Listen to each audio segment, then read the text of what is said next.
अगर हम किसी भी माइक्रो ऑर्गेनिज्म को यूज़ करते हैं एज ए वेक्टर, तो उसमें कुछ इम्पोर्टेंट करेक्टरिस्टिक्स या फीचर प्रेजेंट होने चाहिए, जैसे कि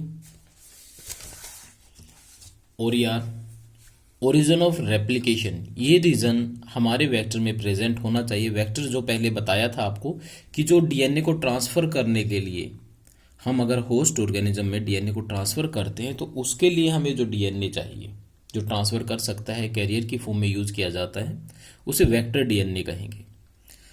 and it consist of the three main parts और the feature. First one the ori R means origin of replication, second one is the recognition site, और third one is the selectable marker.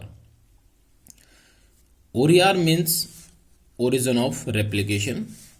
The cloning vector should have a relaxed origin of replication, and it is a sequence of base from where replication start.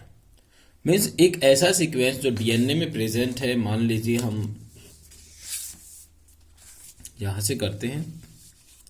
Vector की main requirement क्या थी, हम अपने DNA को, desirable DNA को host में transfer कर लें, और जो वेक्टर है उसके डीएनए में एक रिलैक्स्ड रीजन होना चाहिए, जैसे ये उसका खुद का डीएनए हो गया, और इसमें वो पार्ट जो मोस्टली रिलैक्स्ड है या लूजली अरेंज है, ये ऐसे यहां से रेप्लिकेशन प्रोसेस शुरू होती है। This region is called origin of replication. अगर वेक्टर डीएनए में ये रीजन नहीं है तो इसका मतलब वेक्टर डीएनए अपने आप को रेप्लिकेट नहीं कर सकता, अपने आप को डबल नहीं कर सकता, और जब वो अपने आप को डबल नहीं कर सकता तो हम जो डीएनए इसके अंदर ट्रांसफर करेंगे ये उसको भी डबल नहीं कर सकता, उसका भी रेप्लिकेशन नहीं कर सकता। तो पहली रिक्वायरमेंट तो यही हो गई कि ओरिजिन ऑफ रेप्लिकेशन इसमें प्रेजेंट होना चाहिए। एक मिनट एनसीईआरटी निकाल लें, उसके अकॉर्डिंग देखते हैं फिर।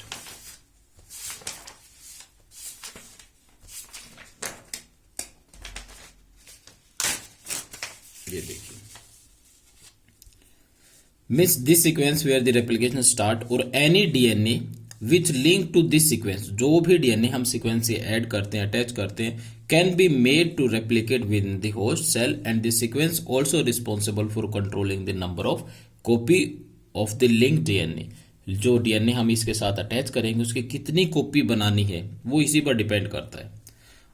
If you want to recover many copy of the target DNA, अगर हम अपने डीएनए की, जो डीएनए हम इंसर्ट करना चाहते हैं उसकी बहुत सारी कॉपी चाहिए, तो हमें ऐसे वेक्टर में इंसर्ट करना पड़ेगा जो बहुत हाई नंबर ऑफ कॉपी को सपोर्ट करता है, में जो खुद बड़ा फास्ट रेप्लिकेट करता है, अपने डीएनए के नंबर को इंक्रीज करता है।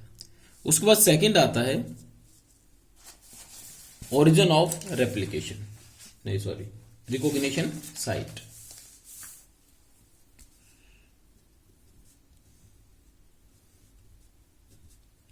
Recognition site, recognition site DNA का वो पार्ट है जहां से रिस्ट्रिक्टिव एंडोन्यूक्लियस, ये आपको पहले भी बता चुका हूं कि रिस्ट्रिक्शन एंडोन्यूक्लियस ऐसा एंजाइम है जो डीएनए को किसी स्पेशल साइट से कट करता है। ऐसा नहीं कि डीएनए को कहीं से भी कट कर देगा, वो डीएनए को स्पेशल साइट से कट करता है, और उस स्पेशल साइट को, स्पेसिफिक साइट को जहां से डीएनए कट करता है, that is called the recognition site.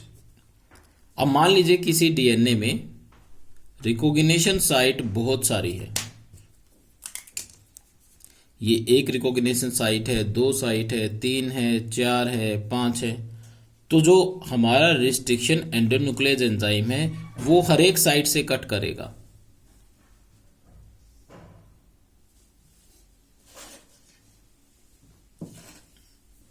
हर एक पॉइंट से कट करेगा। तो ऐसे होगा क्या कि वो उस डीएनए के बहुत सारे पीसेस बना देगा, जिससे हमारी प्रोसेस जो डीएनए रिकम्बिनेंट डीएनए टेक्नोलॉजी है वो काफ़ी डिफिकल्ट होगी। तो हमें एक ऐसा वेक्टर चाहिए जिस पे रिकॉग्निशन साइट सिर्फ और सिर्फ एक ही प्रेजेंट हो, ऐसा हमें वेक्टर चाहिए।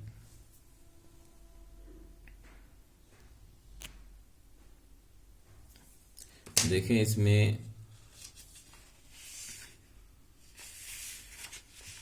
ये लिखा है, in order to link the foreign DNA vector needs to have the few और single recognition site commonly use for the restriction enzyme presence of more than one recognition. ये भी इसकी ड्रॉबैक आती है कि अगर एक से ज़्यादा रिकॉग्निशन साइट प्रेजेंट है, it will complicated the gene cloning, ये काफ़ी फ्रेगमेंट प्रोड्यूस करेगा जिसमें जीन क्लोनिंग में थोड़ी सी डिफिकल्टी आएगी। And the ligation of this foreign DNA is carried out by the at the restriction site present at one of the antibiotic nothing, ये आगे आएगा सिलेक्टेबल मार्कर में। तो यहां तक आपको ये करना है। अब जो थर्ड पॉइंट आता है वो थर्ड पॉइंट है सिलेक्टेबल मार्कर।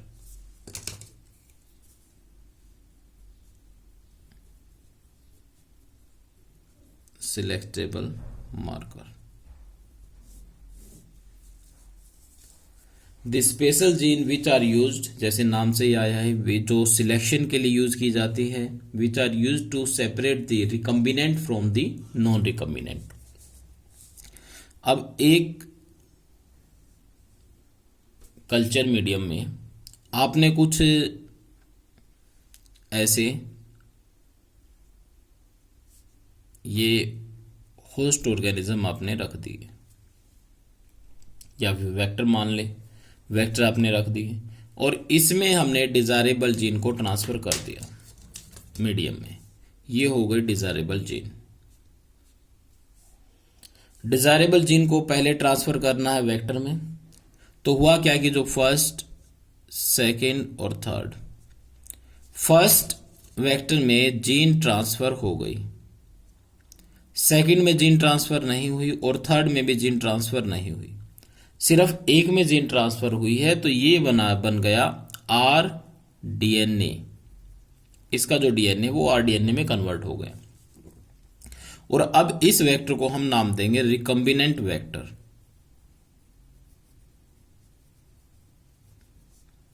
बाकी जो दो बच गए उनमें जीन ट्रांसफर नहीं हुई है, तो वो हो जाएंगे नॉन रिकम्बिनेंट। हमें आगे ग्रोथ के लिए जो यूज करना है वो हमें सिर्फ और सिर्फ रिकम्बिनेंट को यूज करना, कल्चर के लिए रिकम्बिनेंट ही हमें वो प्रोडक्ट देगा जो डिजायरेबल प्रोडक्ट है, जो हमें उस डीएनए से मिलना है जो हमने ट्रांसफर किया है। तो अब वो मेथड जो यूज किया जाता है नॉन रिकम्बिनेंट को रिकम्बिनेंट से सेपरेट करने के लिए, दोनों को अलग करने के लिए जो मेथड यूज किया जाता है वो है सिलेक्टेबल मार्कर। कुछ ऐसी स्पेशल जीन है जिसकी हेल्प से हम ये आइडेंटिफाई कर सकते हैं कि कौन सा माइक्रो ऑर्गेनिज्म रिकम्बिनेंट है और कौन सा नॉन रिकम्बिनेंट है, मीन्स कौन सा ट्रांसफॉर्म है और कौन सा नॉन ट्रांसफॉर्म की कैटेगरी में हम इसको रख सकते हैं। पहला आता है, इसको कैसे कर सकते हैं, by the inactivation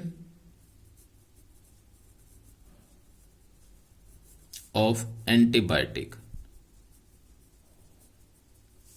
resistance gene. पहला तो एंटीबायोटिक रेजिस्टेंस जीन को इनएक्टिवेट कर दें। इस केस में क्या होगा कि ये हमारा हो गया वेक्टर, इस वेक्टर में ये वेक्टर का डीएनए हो गया, इसमें जो ये जीन है जो मैंने रेड कलर से बनाई है, ये स्पेशल जीन है जो एंटीबायोटिक रेजिस्टेंस का एक की एक प्रॉपर्टी रखती है। ये एंटीबायोटिक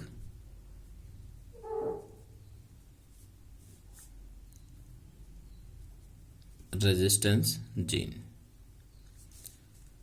अब है क्या कि अगर इस वेक्टर को या ऑर्गेनिज्म को, ये कोई ए टाइप का ऑर्गेनिज्म है, इसको हम एंटीबायोटिक रेजिस्टेंस में जैसे टेट्रासाइक्लिन ले लेते हैं,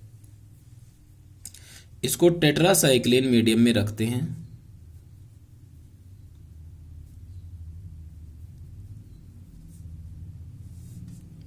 जो एक एंटीबायोटिक है, तो ये जो वेक्टर है ये नॉर्मली ग्रो कर पाएगा, आराम से ग्रो करेगा। रीज़न क्या है कि इस एंटीबायोटिक का मेन फंक्शन क्या है, माइक्रो ऑर्गेनिज्म को किल करना। लेकिन ये जो हमने वेक्टर लिया है, जो माइक्रो ऑर्गेनिज्म लिया है, इसके पास अपनी एक पावर है कि ये उस एंटीबायोटिक के अगेंस्ट रेजिस्टेंस शो कर सकता है, मीन्स ये नॉर्मली ग्रो करेगा due to the presence of tetracycline resistance gene, इसकी वजह से। अब पहला क्या है, inactivation of antibiotic resistance gene. इस एंटीबायोटिक रेजिस्टेंस जीन को इनएक्टिवेट कर दें तो पहचान सकते हैं रिकम्बिनेंट कौन सा और कम्बिनेंट कौन सा है, नॉन रिकम्बिनेंट कौन सा है। तो हम क्या करेंगे इस केस में कि अपना डीएनए जो हमें ट्रांसफर करना है, वो डीएनए इस एंटीबायोटिक रेजिस्टेंस जीन के बीच में ट्रांसफर कर देंगे। अब एनसीईआरटी के अकॉर्डिंग देखें तो इसमें एक स्पेशल साइट प्रेजेंट है यहाँ पर, इस जीन के बीच में जो रिकॉग्निशन साइट है उसको नाम देंगे BAMH1। BAMH1 ये स्पेशल साइट है जो एंटीबायोटिक रेजिस्टेंस जीन में प्रेजेंट है। हमने क्या किया कि उस एंटीबायोटिक रेजिस्टेंस जीन को कट कर दिया। कट करने के बाद हमारा जो डीएनए था, कौन से इस कलर से बना लेते हैं, हमारा डीएनए ये ब्लैक कलर से है, ये हमने एंटीबायोटिक रेजिस्टेंस जीन के बीच में ट्रांसफर कर दिया इधर। अब इसकी वजह से क्या हुआ, जो एंटीबायोटिक रेजिस्टेंस जीन थी उसकी जो प्रॉपर्टी थी कि वो रेजिस्टेंस शो करती थी, वो खत्म हो जाएगी, वो हो गई इनएक्टिवेट। तो अब ध्यान रखें कि हमारी जीन ट्रांसफर किस में हुई है, रेजिस्टेंस जीन में ट्रांसफर हुई है, एंटीबायोटिक रेजिस्टेंस जीन में। अब हम इसको कल्चर करके देखेंगे। अब हमें ये पहचानना है कि कौन सा डीएनए ट्रांसफॉर्म्ड है और कौन सा नॉन ट्रांसफॉर्म्ड डीएनए है। जिसमें जीन ट्रांसफर हो चुकी है ये हो गई हमारे, ऐसे देखने से पता नहीं लगेगा कौन सा ट्रांसफॉर्म्ड है कौन सा नॉन ट्रांसफॉर्म्ड है। जिसमें जीन ट्रांसफर हो चुकी है, जीन कहां पर ट्रांसफर होगी, BAMH1 साइट पर। और BAMH1 साइट किस में प्रेजेंट है, एंटीबायोटिक रेजिस्टेंस जीन में। अगर वो ट्रांसफर हो चुकी है तो इसका मतलब वो बैक्टीरिया, वो वेक्टर रेजिस्टेंस शो नहीं करेगा, मीन्स फर्दर ग्रो नहीं कर पाएगा। तो हमने क्या किया कि सभी डीएनए को या वेक्टर को एक कल्चर मीडियम में रख दिया। उसके बाद हमने उसमें tetracycline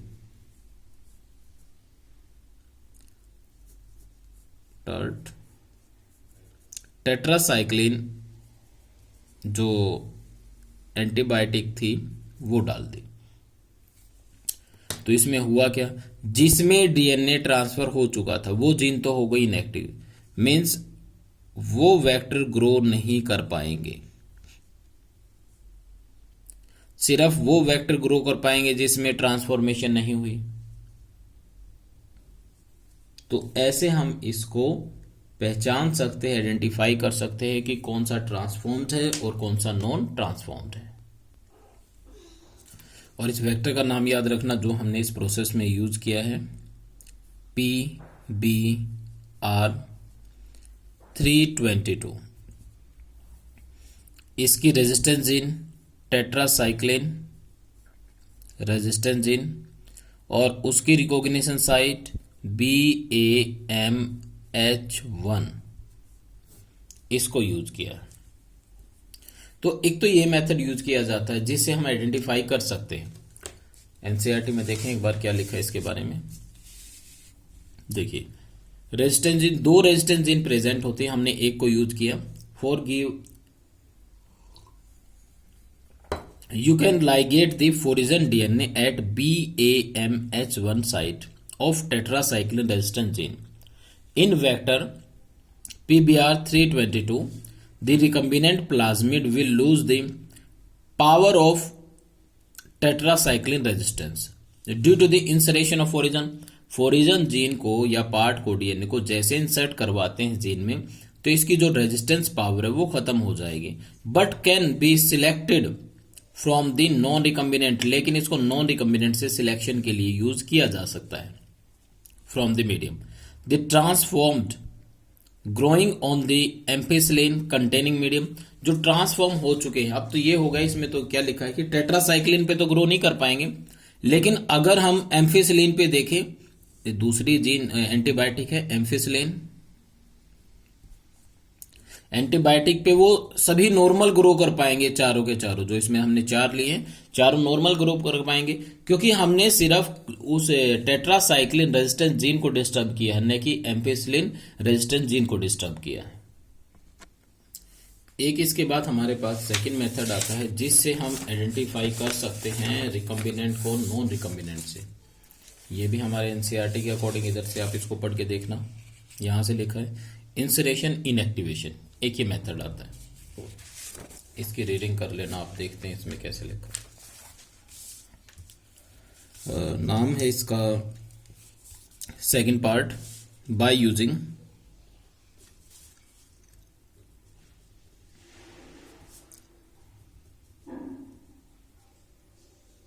chromogenic substrate. Chromogenic substrate को यूज करके हम ऐसा कर सकते हैं. क्रोमोजेनिक सबस्ट्रेट वो होते हैं जिसके ब्रेकडाउन से या जिसकी प्रोसेस के कंप्लीट होने के बाद कलर प्रोड्यूस करते हैं. मीन्स हुआ क्या कि जैसे आपने कोई सब्सटेंस एक ए लिया, जब ए का ब्रेकडाउन होगा किसी एंजाइम की हेल्प से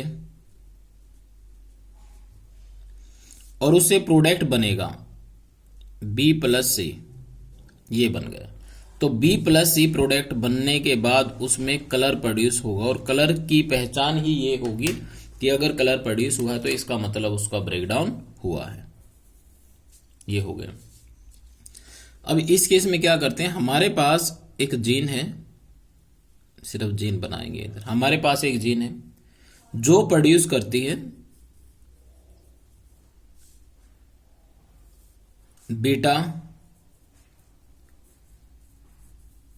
ग्लैक्टोसिडेज एंजाइम प्रोड्यूस करती है, और बीटा ग्लैक्टोसिडेज एंजाइम जब सबस्ट्रेट पे अटैक करता है, डाइजेस्ट करता है, तो ब्लू कलर प्रोड्यूस करता है. हमने क्या किया कि अपना डिजायरेबल डीएनए इस जीन को कट किया बीच में से, रिकॉग्निशन साइट से, और हमने अपना डीएनए इसमें इंसर्ट करवा दिया, जो डीएनए हमें ट्रांसफर करना है. इससे अब ये जो जीन थी जो बीटा ग्लैक्टोसाइडेज एंजाइम प्रोड्यूस करती थी, ये हो गई इनएक्टिव. ये इनएक्टिव हो गई. ये ना तो ये एंजाइम प्रोड्यूस कर पाएगी, और जब एंजाइम प्रोड्यूस नहीं होगा तो वो गिवन सबस्ट्रेट को प्रोडक्ट में कन्वर्ट नहीं कर सकता, और प्रोडक्ट नहीं बनेगा तो ब्लू कलर प्रोड्यूस नहीं होगा. समझ में आया? तो इसमें ये इनएक्टिवेट कर दिया, तो इसको नाम देंगे इंसरेशन इनएक्टिवेशन. मीन्स हमने अपनी जो डिजायरेबल डीएनए था वो हमने जीन में इंसर्ट किया और जीन को इनएक्टिवेट कर दिया. तो इससे आइडेंटिफाई कर सकते हैं रिकम्बिनेंट को नॉन रिकम्बिनेंट से. This method based on the ability of non recombinant to produce the colour in the presence of chromogenic substrate. In this method, a recombinant DNA is integrated in a coding sequence of an enzyme. Recombinant DNA is integrated. Recombinant DNA को हमें add करना है उस coding sequence में जो enzyme produce करता है beta galactosidase, so that the gene get inactivated. वो जैसे इंसर्ट करेंगे तो जीन इनएक्टिवेट हो जाएगी. इसको नाम देंगे इंसरेशन इनएक्टिवेशन. और जो नॉन रिकम्बिनेंट है वो उस सबस्ट्रेट को डाइजेस्ट कर पाएंगे और उससे प्रोडक्ट बनेगा, वो ब्लू कलर उसको देगा in the presence of chromogenic substrate. लेकिन जो रिकम्बिनेंट प्लाज्मेट है they do not develop the blue colour due to the insertion inactivation. So by this method we can easily select the recombinant from the non-recombinant. तो ये 3 feature बताए गए जो main थे। किसी डीएनए को अगर हम वेक्टर डीएनए की फॉर्म में यूज करना चाहते हैं तो उसके 3 फीचर होने चाहिए। पहले, ओरिजिन ऑफ रेप्लिकेशन प्रेजेंट होना चाहिए। दूसरा, रिकॉग्निशन साइट उसमें प्रेजेंट होनी चाहिए। तीसरा, सिलेक्टेबल मार्कर उसमें प्रेजेंट होना चाहिए, जिससे ट्रांसफॉर्मेशन के बाद हम इजीली पहचान सके कि ये ट्रांसफॉर्म हुआ है और ये ट्रांसफॉर्म नहीं हुआ। अच्छा, अब इसमें ना एक्स्ट्रा एक छोटा सा टॉपिक दिया है नीचे, 4th पॉइंट में दिया है, तो ये अलग ही करना। आप इसमें क्या लिखा है, vector for the cloning gene in the plant और एनिमल। कॉमनली हमने जो प्रोसेस है ट्रांसफर करने की वेक्टर के थ्रू, ये हमने सीखी है एग्रोबैक्टीरियम ट्यूमिफेशियन से। ये एक, इसको बोलते हैं नेचुरल जेनेटिक इंजीनियर।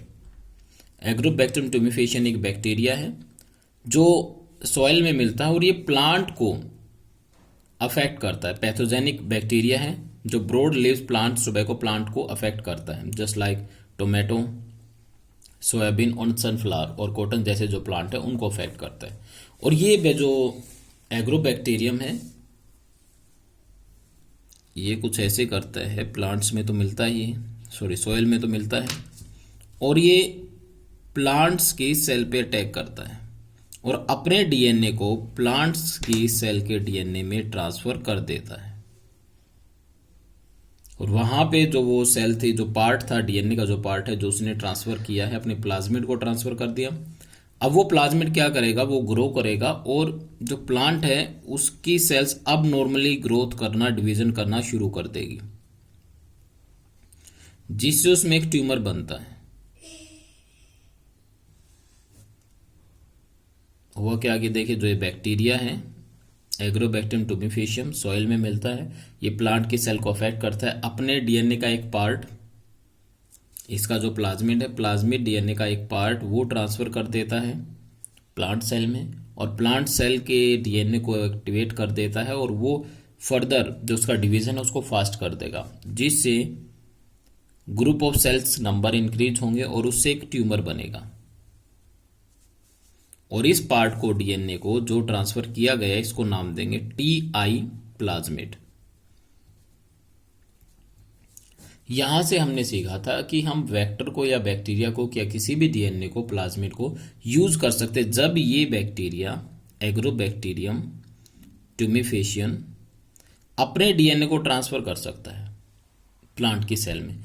क्यों ना हम जो डीएनए हमें ट्रांसफर करवाना है वो एग्रोबैक्टीरियम के प्लाज्मिड में रख दें